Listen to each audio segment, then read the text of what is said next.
Welcome back to session 3, how to test your business ideas for success.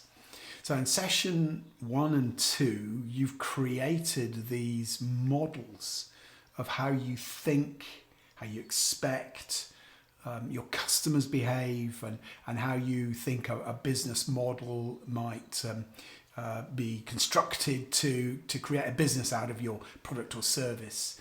And that's great. But what we haven't done is created something that we can guarantee success. And this session is all about testing your ideas. And the crucial element of this is it's testing them so that you're not risking your hard-earned cash, risking your home, risking your future by investing your time, your energy, your resources into something that's not going to work. Let me introduce you to a guy called Steve Blank. They call him the father of the lean startup, and Google him. Go and have a look. He's got some amazing resources, He's so keen that people don't make a mess of starting up and kicking off new products and services. And he's quite profound in some of what he says, and he's got this view about startups and just consider this. Startup is just a temporary organization designed to search for a repeatable and scalable business model. So just consider this early stage thinking that you're involved in. That's the startup phase, and what you're really looking for is that long-term scalable model, that business model that you can invest in, that can be your future. But it's really helpful. I think it's helpful to just think of the startup as the early stage while you're making sense of the world. It's also worth considering why businesses fail, and this is so that you can look at these concepts and be aware of them as you're going through your planning. So why do businesses fail? 4 key areas. Number 1 is solving an irrelevant customer job. That great idea you've got for a product or a service, just consider, what if you're the only person who thinks it's a great idea? As far as everybody else is concerned, it's irrelevant. That's not a viable prospect, is it? The next reason why businesses fail is that the business model is fundamentally flawed. When you put those elements together, it just doesn't work. It can't generate revenue, or the costs are too high, or the ideas that you have for distribution just don't work. The third reason why businesses fail falls into the category of external threats. These are things that you need to take account of as best you can. A pandemic is a real challenge, external threat, but there are other external threats that you need to consider as you put together your model, so that you're not scuppered from the very beginning. Finally, why businesses fail is having done all the other parts of the work and done it, they've done them effectively. So you've got a good fit, you've got a good business model, you've managed all the external threats, but you just do a poor job of executing it. You don't run the business very well. Okay, we're going to ignore that one, but let's just consider the impact of the other 3 reasons why businesses fail, and consider what we've done so far. Well, the value proposition canvas that you put together is about establishing that fit.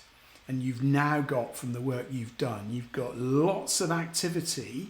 If you remember, but at the end of session 1, we were prioritizing the things that we needed to look at, and that gives you lots of things to talk to customers about. As you put together your business model, remember the example that we did in session 2, what you need to recognize, particularly as you're putting yours together for the first time, or you're taking your existing model, you're an existing business, but you're now laying on top new ideas that you want to test. What you need to be absolutely clear about is what you're writing on there are assumptions. You're assuming that is the case. If you've got an existing business, you might have good customer relationships. You might fully understand channels and relationships and where revenue comes from. But there will be new things that you're adding to that are assumptions in their own right. Finally, there's the environment. What about your external environment, the context in which you're creating your business? What do you need to take account of? So we're moving towards, with the models that we've got, a place where we can test these ideas. We've done some of the work already. Let's just have a look at a video which looks at the work you've done on the business model canvas and gives you some ideas about how you navigate your environment. So this is a Strategyzer video. It's part of a 5-episode series. At another time, you might have to have a look at the episodes 1, 2, and 3. But for these purposes, it's got a great view of how you might navigate your environment, and it's got some ideas that I'd like you to consider. There is a clickable link. You'll find that in the PDF. You can click on that in your PDF on screen and go and watch this on Vimeo. So enjoy, and I'll see you back here after that, after you've had a look at that.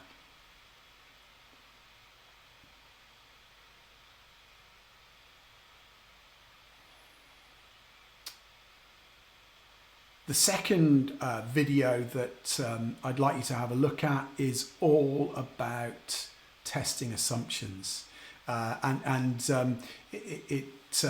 introduces you back into that same environment that you saw in the previous video, and this is episode 5 of the series. There's the clickable link, and again, go and see in reality, but using an example, how you might prove your ideas. Okay, see you back here in a little while.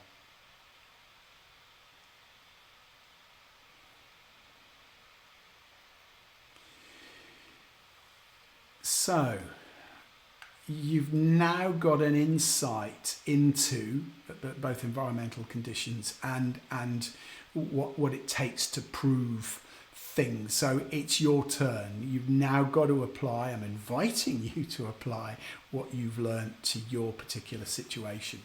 Let's walk through some of the things that you might like to think about.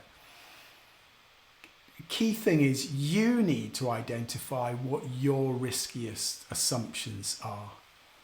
And this comes back to fundamentally which of your ideas are you most uncertain about. When you look at your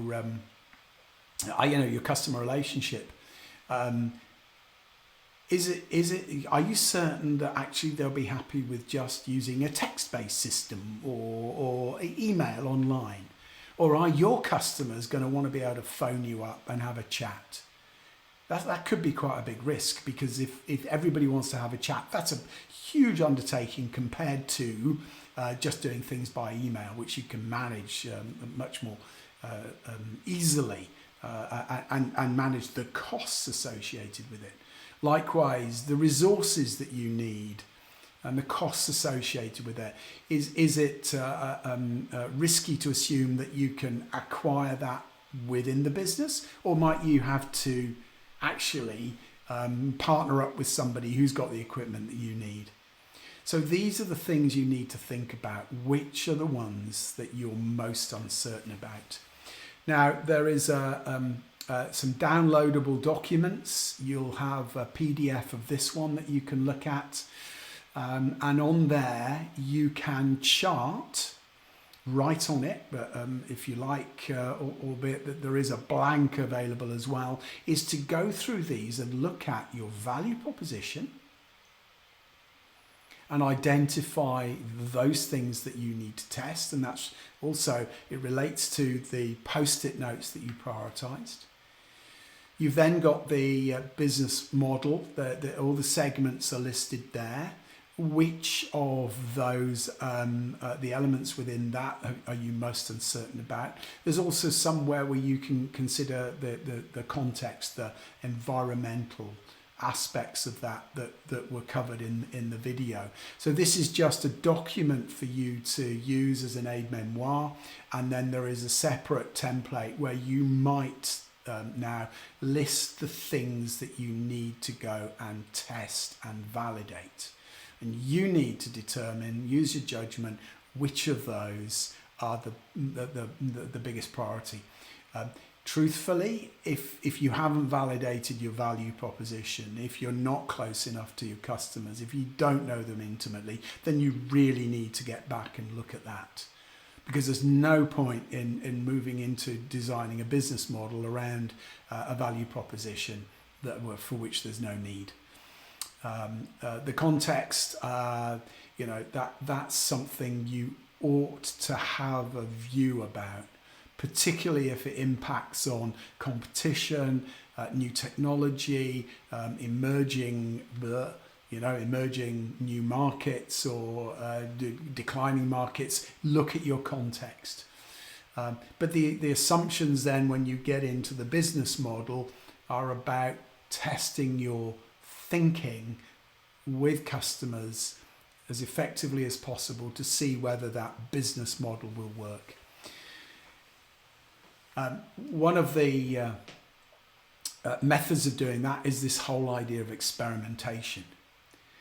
It does come out of science. It's an approach that is there's a lot of experience of, and again, if you Google business experiments, you'll find huge amounts of data out there. But what's it for? And you'll like this because it's about reducing the risk and uncertainty of your idea. Okay? And there are a variety of ways that you can design experiments, and it produces evidence that supports or refutes your hypothesis. Okay, weak or strong evidence, depending on what you choose to use as an experiment, the methodology you use, it can provide weak or strong evidence. Obviously, strong is better, but strong is sometimes more difficult to come by. Okay, and the bottom line there, I think it needs to be acknowledged that it can be fast. It might take a bit more time, and it can be cheap or expensive. There again, the choices are up to you. There are some other resources to use that will help you through experimentation. Let's point you towards some business tools. designourBetterBusiness.tools. This is a clickable link. I suggest you click on that. The people that the website that you're going to, the people that support this and provide a load of different business support tools. These are people who have worked closely with Alex Osterwalder from Strategizers. So there are significant links between these materials and the Strategyzer materials. Suggest you go over there. Again, you can sign up for a free account and you can download useful materials, resources that you can use. And the one I'm going to suggest you have a look at is their experiment canvas. And this is a way that you can construct an experiment in a structured format that you can then use with your your riskiest assumptions that you've already noted down.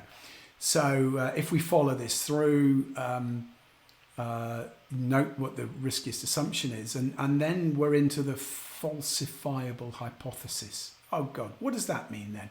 Well, falsifiable hypothesis means it's something that it must be able to have a negative answer. There's no point in testing a hypothesis if you know it's going to be true. So falsifiable means that you're testing something that could be wrong. So you construct your hypothesis with a form like, we believe that, and then a specific testable action will drive a specific measurable outcome within and then a time frame. So we believe that customers will come to this website, which will drive the number of pre-orders within the next three months, or 30 days, or 10 days. So you're testing your assumption that you can attract customers to a Facebook page with an offer for your product or service, and you want to test it. And this is about testing your channels.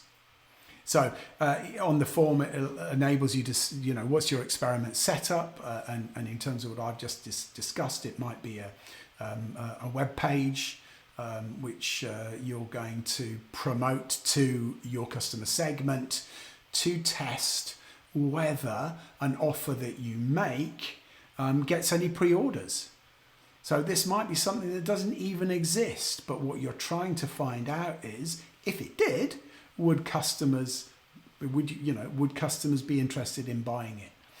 Obviously, so experiment setup, you can chart what you're going to do, then you can note the results that over a 10-day period, 3 people pre-ordered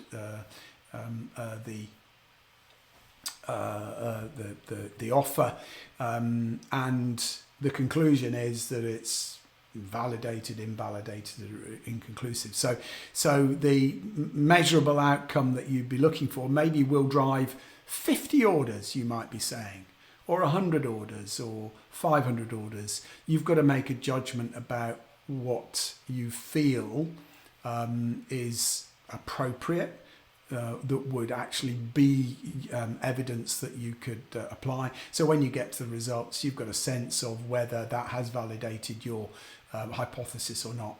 And it allows for next steps, which is, okay, well, that didn't work. Maybe Facebook wasn't the right place to put this. Maybe it should have been on Instagram. And that's the key to this, which is it's giving you an insight into your customer's behavior. It's actually, but you're doing it in a structured way. And each time you get a result, your conclusion is, yeah, we've learned from that, we're not going to do that. Or, well, that's validated that. So there is a market and people are prepared to pre-order, which is a really strong sign. So maybe we're going in the right direction. So the experiment canvas is where you can create and then manage experiments that will test your riskiest assumptions.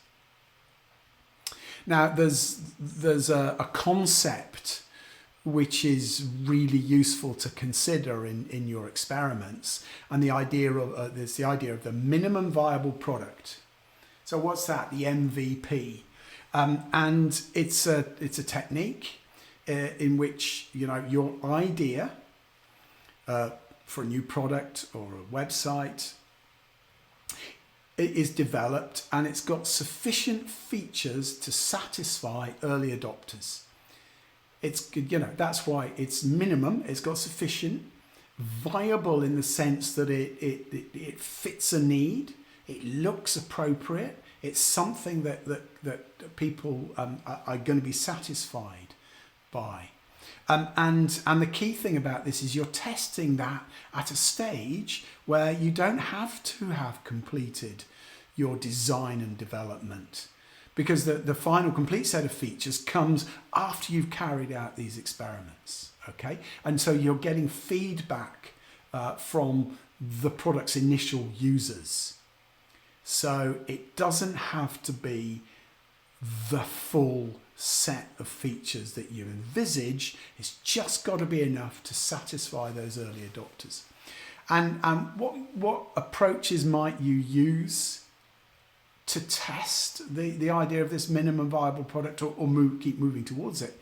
Well, we've got a lot of examples here. Ways that you could create a tool that could be used to test your thinking. Storyboarding. Okay, you could walk customers through a storyboard of a scenario that's gaining their feedback about the product or service that you want to provide to them. You could do a similar thing by having a landing page about your new product or service that you promote out there, and customers, potential customers, come to it, and you gauge from them by some mechanism, some action, call to action that you have in place. You gauge their reaction to it, and that could include, and that's one of the other items on this slide, it could include taking pre-sales. You could create a product box that's got the description of everything that's inside the box, so people could get a look and feel of it, and you can gauge from their response to it whether there is something valuable that they would buy, and that's what we're looking for. We're trying to get the customer, the prospective customers, to become real customers, and the nearer you get, closer you get to that, the more you are validating your assumption. You could 3D print a prototype. It may be good enough that people would actually buy it. What else do you do? Split testing. Split testing, again, that's a web-based approach, which is your landing page might vary depending on who's coming to it. You randomly assign people to a different page, and the offer and the description on each page is different. And what you're trying to gauge is which one do they respond to. You can, so other ways of doing this, you could have a video where you entice people. So this is something, again, that they could watch online, a video that demonstrates your product or service in action, so that you can gauge their reaction to that. Life scale prototypes. What does this look like? I think Tesla is famous for having taken a Lotus car and modified it to look like how they imagined the first Tesla might look like, and that was used as a life scale prototype to get people's reactions. So there are a number of ways that you could engage with your customers to test their response to your product or your service. Think about, please do think about those.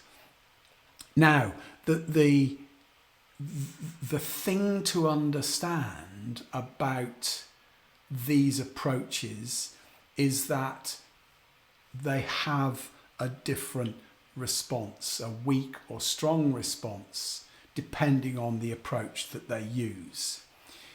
So if you have direct contact with customers, it enables you to learn why they're interested and how to improve, and the type of approach that you could use to test what customers will do when you can observe their behavior is that you could use a minimum viable product prototype, and you could use observations. Get out there and watch what customers do when they have contact with your ideas.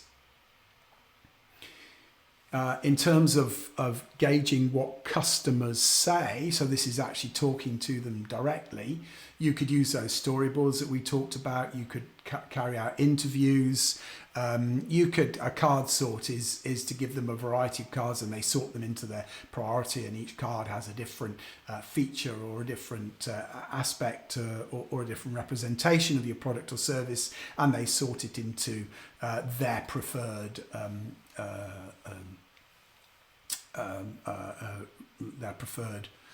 order. And finally, you could just carry out surveys. What do customers say about particular questions that you have that drill into the behaviours of those types of customers? So that's where you're having direct contact, and on the one hand you're watching what customers do. You're observing their behaviours, or you're actually having conversations with it and you're noting what customers say and you're observing their attitudes based on those contacts. The other side of this is the indirect observation of customers. And this is actually, without being directly in front of them, you're seeing how they behave, for instance, with email, sign-ups, pre-sales or simulated sales. You're watching what they do when they're offered choice. How many of them go one way? How much do they like it? How much do they buy into it? And this is a really strong way of observing their behaviours, what they actually do when they're presented with a choice. The final one is indirect observation of what customers say, and this is indirect. You might, particularly if you're an existing business, you might be collecting customer service data, or you might be looking at their behaviours on social media, where they go and what they do when they're there, what they say when they're there, their response to seeing a product or service like yours on social media. So you're seeing, observing their attitudes. Now, they're all options that are open to you. What you have to choose, and this has an impact on the time it takes to put this together and the costs of putting it together. What you have to recognize is that in terms of what customers say, both of those are relatively weak evidence. Okay, relatively weak. So this isn't something that you would necessarily bet the house on, but it might point you in a direction where you might get stronger evidence that you would really make good decisions around. So in terms of what customers do and getting them to do something is much stronger in terms of evidence than just to say. When they do something, they're buying into something. Direct contact, there's medium evidence. They could be swayed by that direct contact that you're having with them. The indirect observation is where the evidence becomes stronger. You're not breathing down their neck. They have choices, and they can choose through signing up for something, or certainly pre-sales is a really strong evidence that what you've got is something that they want. So in terms of your choices about the approach that you use, in terms of those choices, each one of those comes with different levels of evidence. So you choose according to what you're trying to find out. Now, one thing I'm going to introduce you to, if you haven't come across it before, the Mom Test, a book by Rob Fitzpatrick. Google it, you'll find quite a lot of resources online. What I love about it is it's really frank in helping you understand why it's important to find potential customers who are objective about your thinking and your ideas. Because if you talk to your friends, colleagues, spouse, partner, parents, family members, they're going to lie about your idea. They're going to say it's brilliant, you'll make millions, but they've got no skin in the game. So this concept that everybody is lying to you, take it on board. And the Mom Test it takes you through some great approaches that you can use to ask appropriate questions to get really useful, objective feedback from people. So I've run through some things to think about when you are testing your ideas. You're testing against the riskiest assumptions, and I implore you to, before you start risking your hard-earned cash capital, to apply these tests. The crucial thing to recognise about this, and we're back to Steve Blank. It's a great point. There are no facts in the building. So in your office, in your back bedroom where you're planning, there aren't any facts in there. So get the hell out and talk to customers. Now, for you, getting the hell out might be talking to them on social media, getting your stuff out on the web, but expose yourself. Give people a chance to give you real feedback about what they think. Expose your ideas to customers, external advisors, business advisors. Talk to colleagues who've got skin in the game and will be really objective. And talk to people about your thinking before you commit your hard-earned cash, your time, your energy to implementing and executing your business ideas. So I hope that's been useful. The sessions that we've been through now will help you build your ideas to a point where you can test them, where you can get your ducks in a row, make sure that you're validating your thinking, and then execute. That's the next thing. Okay, enjoyed being with you. Good luck, and I hope to meet you in the future and have a conversation about how you're getting on with your great idea and the business that you've turned it into. Thanks very much.